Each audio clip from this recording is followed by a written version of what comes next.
The story begins with a young woman named Melissa, who has finally decided to leave behind the chaos and emotional scars of her troubled city life. She is exhausted by the constant noise, the crowded buildings, and the emotional baggage she carries everywhere she goes. In search of peace and purpose, she accepts a new job as a forest ranger. Her responsibility will be to manage a remote lookout tower deep in the wilderness, a place where nature rules, silence is overwhelming, and loneliness comes as part of the package. During her long drive through winding forest roads, her boyfriend Jir sends several worried messages. He fears being left behind, fears that her sudden decision to move away means she is running from him too.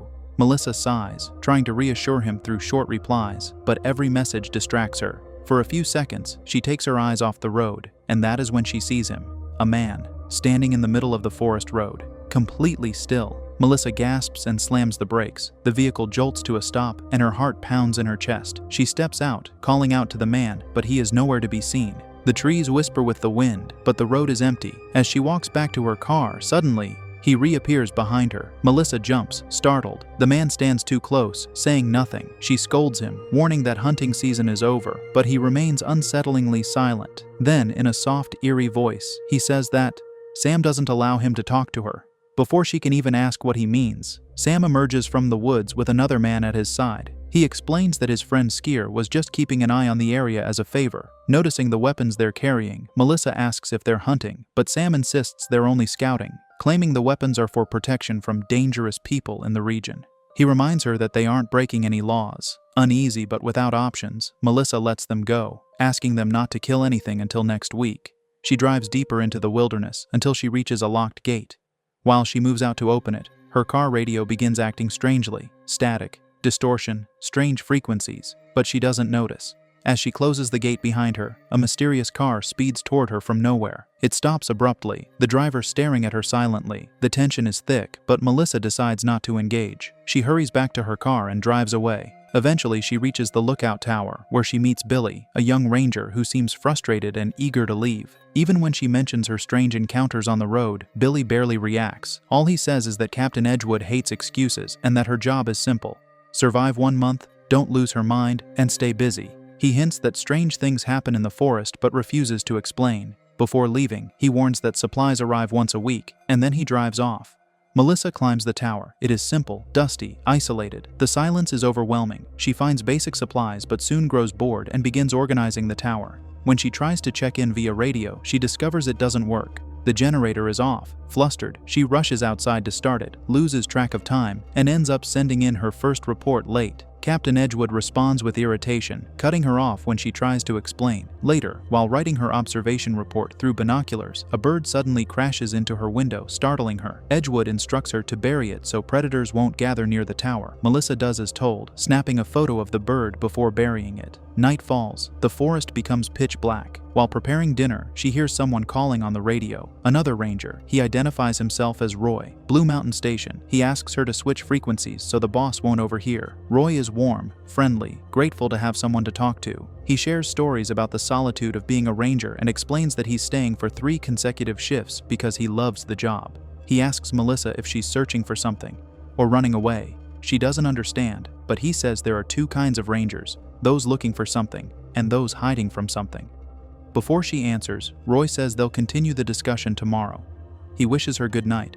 Melissa sleeps with her headphones on, as something shiny falls from the sky far away. The next morning, Melissa exercises and goes to shower behind the tower, but suddenly feels like someone is watching her from the trees. In the shadows stands Skier, silent and unmoving.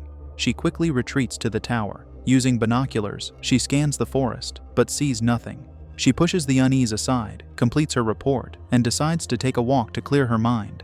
Along the trail, she finds beer cans scattered across the ground. Deeper into the woods, she discovers a strange trap, carefully disarming it with a stick. Moments later, she finds a bizarre piece of shed skin smeared with blue blood. The forest grows unnervingly quiet. Following strange noises, she arrives at a tent with a loudspeaker blaring static.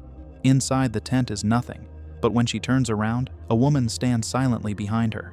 The woman is Conley, her speech disjointed and nonsensical. Melissa notices severe burns on her legs and immediately offers help. Conley can barely walk, but Melissa slowly guides her toward the tower. As they leave, we see that the ground around the tent is charred black, as if something had scorched the entire area. Back at the tower, Melissa tells Conley to wait while she climbs up to call for help. In her rush, she accidentally knocks over her solar panel, a major power source, but she pushes forward and contacts the Rangers. Captain Edgewood is nearby and reluctantly heads toward her tower. When Melissa returns with the first aid kit, Conley has vanished again. She finds her staring fearfully into the forest. Something out there terrifies her. Edgewood soon arrives. After escorting Conley to the car, he reprimands Melissa for leaving the tower and orders her to fix the solar panel. Exhausted, Melissa sends another late report and receives comfort, not from Edgewood, but from a kind ranger on duty. Later, she finds a strange bag full of unusual stones. At night, she studies them using an old magazine that classifies each type. Roy calls again, reassuring her that she saved Conley's life. Far in the forest, Skier prowls through the darkness and finds a glowing stone similar to Melissa's. Suddenly the power goes out. The radio turns on by itself. The frequency changes on its own. A sinister voice echoes through the static. Melissa is paralyzed with fear. The next day she ignores Edgewood's orders and returns to Conley's camp.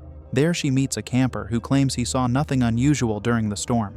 He jokes lightly, but something about him feels strange. When he says, "Stay safe," Melissa snaps a photo of him. That night she talks to Roy again. He gently tries to understand her past. When she learns Roy's wife recently died, she offers her condolences. Roy says the forest reminds him of good memories. Melissa finally opens up, confessing that she came here to find meaning, to heal from a life she couldn't stand anymore.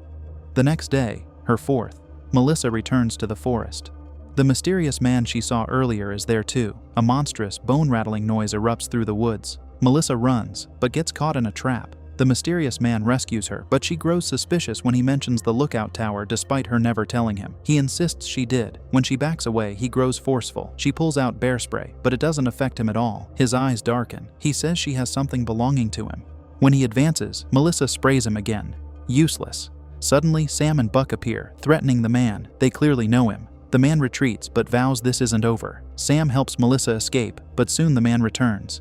He kills Buck brutally and chases Melissa and Sam through the forest with impossible speed. They reach the car, but the man holds it in place with superhuman strength. Melissa grabs Sam's bow and aims, forcing the man to release them. He warns, "We will meet again." They find Skier injured. Melissa honks the horn to warn Sam as the man approaches. The car won't start. He tears the door off, but Sam attacks him. After a brutal fight, Sam throws a strange object away to distract the man. The man kills Sam and pursues Melissa. Skier sacrifices himself trying to stop the monster. Melissa escapes toward the tower, bruised, terrified, and covered in dirt. The man bleeds blue, just like the mysterious skin she found earlier. At the tower, she hides the stones and arms herself with an axe. Suddenly, Roy appears at the top of the stairs, but the man immediately grabs him and throws him from the tower. Melissa throws the remaining stones off the tower to distract the creature. He chases them, confused. She rushes to Roy. He's alive but injured. The man returns in rage. Melissa strikes him with the axe, wounding him heavily, but the creature abandons his dying body, transferring his consciousness into Roy. Roy's voice twists unnaturally through the radio, demanding his belongings back. Melissa flees to the car. Roy's body collapses. The creature leaves him. Shaking, she realizes Roy survived. Later she returns to the tower and destroys the radio. She starts the generator instead, hoping someone will notice. The next day, Edgewood and Billy arrive. Seeing Melissa traumatized, Edgewood stops his questioning and leads her to the car. Billy examines the scene and touches the strange black slime unknowingly. Edgewood tells Melissa that Billy will take her post, and the nightmare in the forest is far from over.